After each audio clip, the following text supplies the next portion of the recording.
Lilinisin ko lang saglit tong sasakyan na sobrang tagal na talaga. Nung huli ko tong nilinisan, kita niyo yung ibabaw niya. Tignan niyo kung gaano kadumi. Oh. Diba? Sabi nung isang follower natin dyan, Chris, baka naman gusto mong linisin naman yung sasakyan mo. May etchas pa nga ng ibon, no? Anak naman ng tipaklong. Siyempre, busy rin ako. At ako nagtatrabaho rin. Kaya hindi ko agad malinisan yung sasakyan natin. Pero sige, linisan natin yung sasakyan natin ngayong araw. Susunduin ko si Angelo ngayon. At sabi ko nga, susunduin ko naman si Angelo. Daan na tayo dito sa car wash at hugasan na natin ito sa sasakyan. Kahit saglit lang, $4 lang, okay na yan, kasya na yan.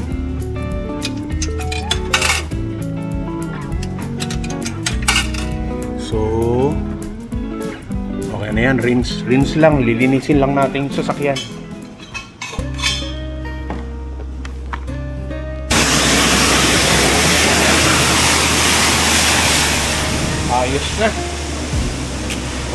Ayos na, malinis na, ka-brakes. Pwede na yan, pero yung mga spot na yan, wala na yan, kalawang na yan eh. Galing yan sa mga bato. Natungkab na mga bato yan eh, pagka nasa highway ka.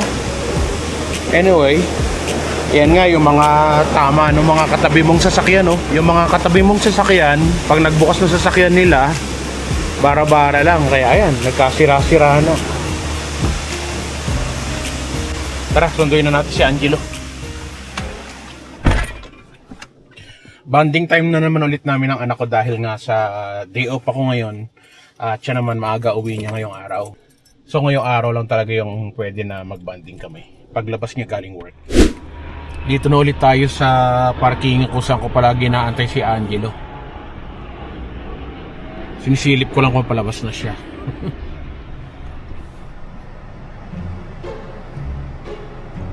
Hello, senyor. How are you, senyor? Malinis ba yung sasakyan, senyor? Hindi. Sa labas? Ay, oo. Ha? Yung loob, hindi. Labas lang yung nilinis. Labas lang malinis. Housework? Okay naman. Okay naman. O, saan tayo punta? Muna tayong wahing.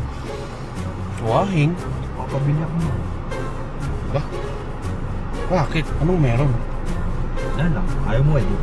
Gusto mo ng fried chicken? Chicken breast. Chicken breast? Sa Wahing ba tayo bumili nun? Iguan tayo. Sa Wahing daw kami pupunta. Bibili daw siya ng chicken breast. So mga kaibigan, nandito kami sa Santo. Sa? Gasolinahan. Gas Sa station. gasolinahan. Sa gas station. Na, ano muna ako. Ano? Ikaw magbabayad ng gas? Di nga. Hindi. Points lang. Huwag kang ano dyan. Points lang. Points lang. Ito naman. Ako naman siya magbabayad. Masyadong ano. Gasolina? Mga kaibigan, masyadong assuming ang tatay ko. Akala mo naman ni kung sino-sino. Pero, ayun nga. Gusto ko yung mga points dito kasi meron kaming discounts, meron kaming libreng, well, hindi naman libreng gas, pero may discount na sa gas kahit papaano, di ba? Mapa PC Optimum yan, o Canada, ano yun? Canada Tire, Canadian Tire, o kaya yung Scene Plus, ayan, yung mga ganyang pointing system. Eh, kumakagat kami dyan para maka-discount ng kaunti. Kasi nga, gagawin natin lahat para maka-discount, di ba? Para maka-save some money. Kasi ako'y kuripot. Dito ba ito? Buti alam mo. Sinasabi ko lang kuripot ako kasi gusto ko makasave ng pera. Very good. Kaya ako nagpo-points dito. Ay, para tayo nakaitim? Oo. Magdama talaga Mas tayo. pogi ako. Excuse me? Mas pogi. Aba, yung original ang pinaka-pogi, pangalawa ka lang sa pogi. Ay, di lolo ko. Wala siyang masabi. Sira ulo talaga yan, batang yan. Shoutout sa'yo, Tatay Anto. Love you. Miss you. Nandito na rin naman kami, nagpakargabing ng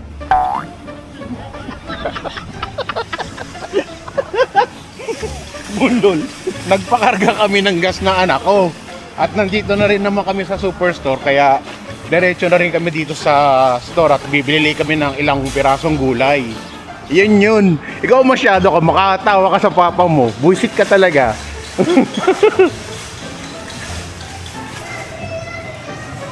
So bumili lang kami ng luya, ng upo, ng isang tinapay, salad, saging, saka bok choy. Yan lang. Tomato sauce, tomato dice. Tama ba? O, diced tomato, saka tomato paste. Nagmukhang sasakyan na ulit yung sasakyan natin, ah. Hindi na siya si Oreo. Hindi na siya, bagong ligo.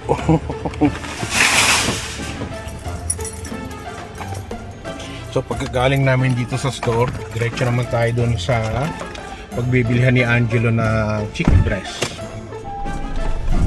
Dito lang ako, bahala ka. Ikaw naman magbabayad. So, good luck.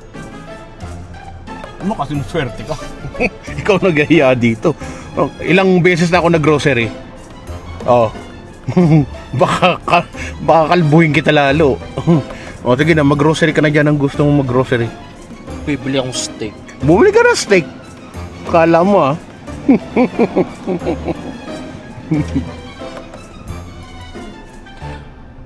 Oh, ano, nakalimutan mo? May nakalimutan ka?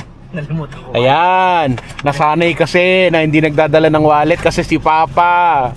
Oh, dala ka ng wallet mo ngayon. Gumastos ka. Takas! Kala mo makakaisa ka sa akin, ha?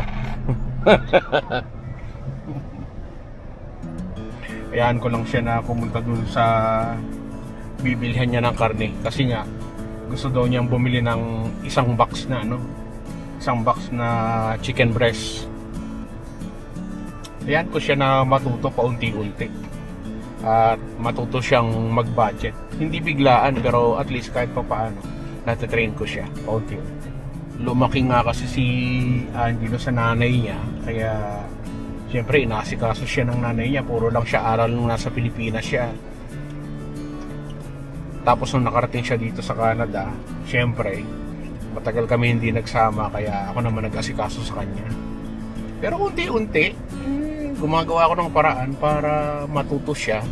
Hindi biglaan, hindi madali, hindi yung agad-agad alam niya lahat. One step at a time, lagi ngayon ang sinasabi ko. Ngayon nagtatrabaho na siya, 2 na yung trabaho niya ngayon, 2 coffee shop pinagtatrabahuhan niya. Last week nga, wala nga siyang day off. Monday to Sunday, may pasok talaga siya. Nahayaan ko lang siya. Nakakatuwa naman kasi kahit papaano may naiipon siya kahit paunti-unti lang. Nandito na agad, ang bilis naman. Ang bilis mo naman. Ang bilis mo. Oo, sabi ko, chicken breast 1 bag, tapos na. Yon, ganun lang? Speedrun na. Bilis na. Ano, may chicken pa ba ako sa kanila? Hindi, baka ako may binili ka pang gusto ni Papa mo, kagaya ng mga bituka o kaya yung mga... Ala, sold out daw sila. Ay, grabe talaga. Grabe talaga ka kuriputan itong buwisit natin. Oh, yung word na buwisit para sa aming mag-ama, ano lang yun? Hindi yun asaran lang namin yun. Okay? Masanay na kayo sa aming mag-ama. Na ano? Pag nagsabi ako ng buwisit, Oo. di ba, daming na-open, huwag ka magsabi ng buwisit, masama yun. Good boy, tapat tayo. Hindi daw ako nagsasabi ng buwisit. Ay, sabi ko na ulit. Sa amin naman kasi, natural lang sa amin yun, syempre mag-ama na kami, magbarkada pa kami, magka-birds kami, di ba? Same. O, saan tayo? Saan tayo? Oh. Hindi gala-gala. Saan? Alas 3 pa lang naman. Nasanay kasi ako umuwi alas 8. O, alas 8 ng gabi. Ako naman, uwi ko alas 10 ng gabi. Diba? Ngayon, maaga, may araw pa. Saan tayo pupunta? Kaya nga ngayon, maaga. Saan tayo pupunta? Inulit ko lang, di ba? Gaya-gaya ka. So, tara, lilibot kami ng anak ko. Kahit hindi ba ganda yung weather ngayon. Pangit ng weather oo. Di ba? Sing pangit ni Chris Cusinero yung weather. Tara, libot muna tayo. Hanap kami ng mapupuntahan namin na anak. Gusto mo ba ng out of the city o within the city lang? Within the city na lang. Within the city lang? O within the city daw. Hanap lang kami ng mapupuntahan namin saglit.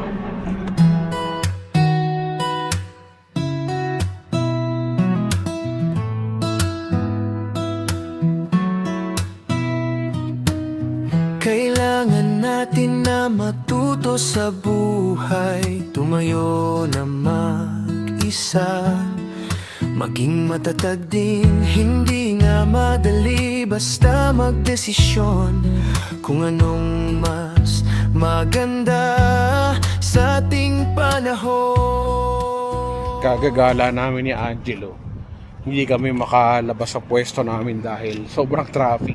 Kasi rush hour. Labas niya sa trabaho niya 2:30. So biyahe namin 3 o'clock to 4.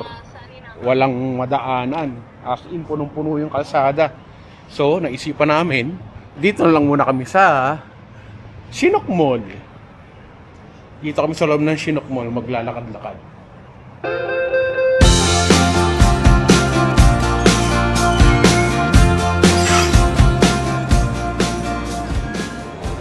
Wala ka ng ano, sira na laptop mo. Oh, Lang tayo dito. saan? Sa Apple? Uwe. Sabi ko dadaan lang. Wag mo kung sinasabihan ng ganyan, talagang kakalbuhin talaga kita.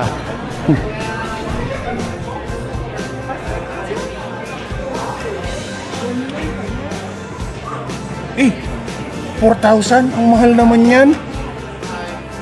Ang mahal naman ng... Naalala mo yung pinili mo sa akin na iPad? Oo, dito yun. Dito ko siya binili. Ito yun, anak, dito sa lugar na to. Ito. Ayan ba yan? 2,000 na lang ngayon. Oo. Yung keyboard ko kaya Eh, tagal naman na yun. 3 years na yun, anak. So Dahil you're telling me Dahil 3 years na yun, pagtyagaan mo yun hanggang makarating ng 10 years. Ano kasi sinuswerte? Ano, sinuswerte, di ba? Makalayo na nga dyan. Kinakabahan ako.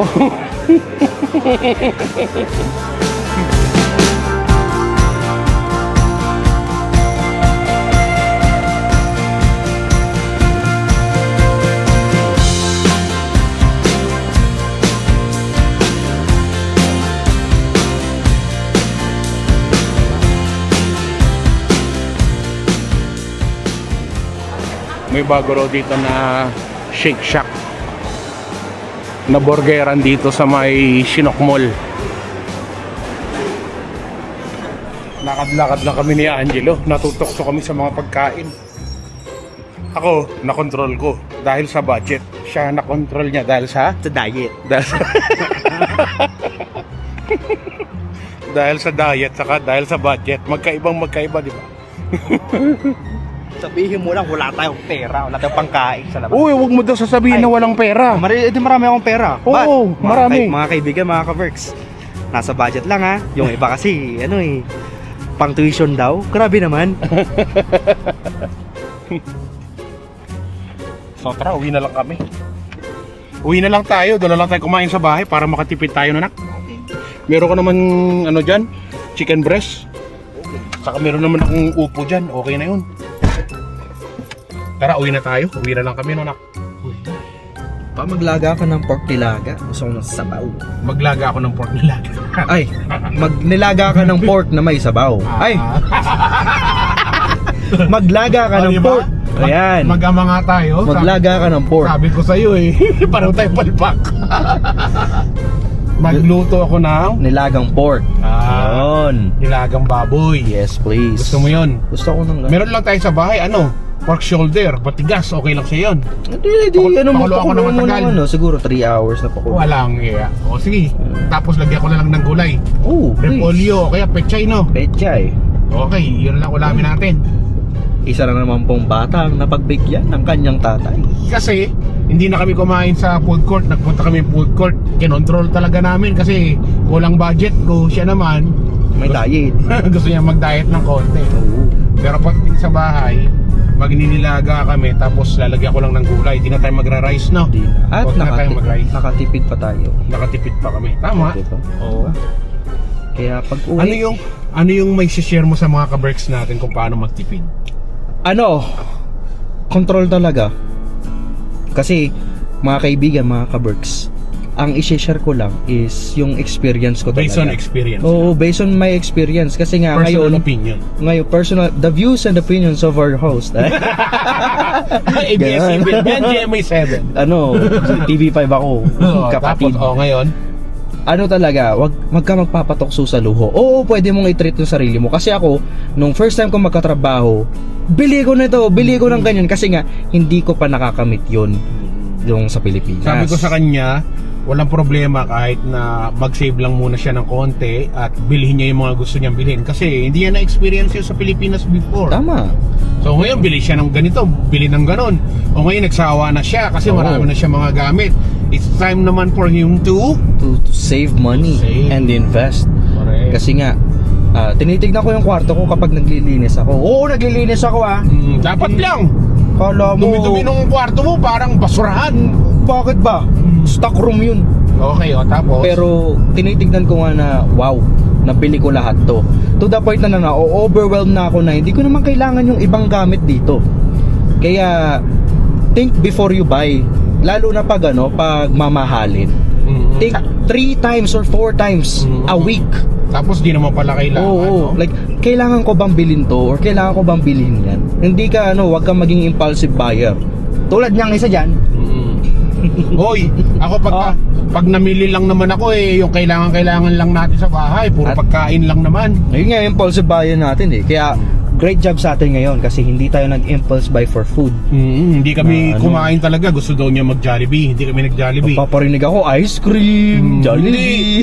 Lagpas lahat yan, hindi namin kinainan yung mga yan. Talagang sabi ko, kain na lang tayo sa bahay. O yun nga, nag-request siya ng nilagang baboy, so yun na lang lulutuin ko mamaya. Kaya great character development yun na meron kang self-discipline. Self-discipline.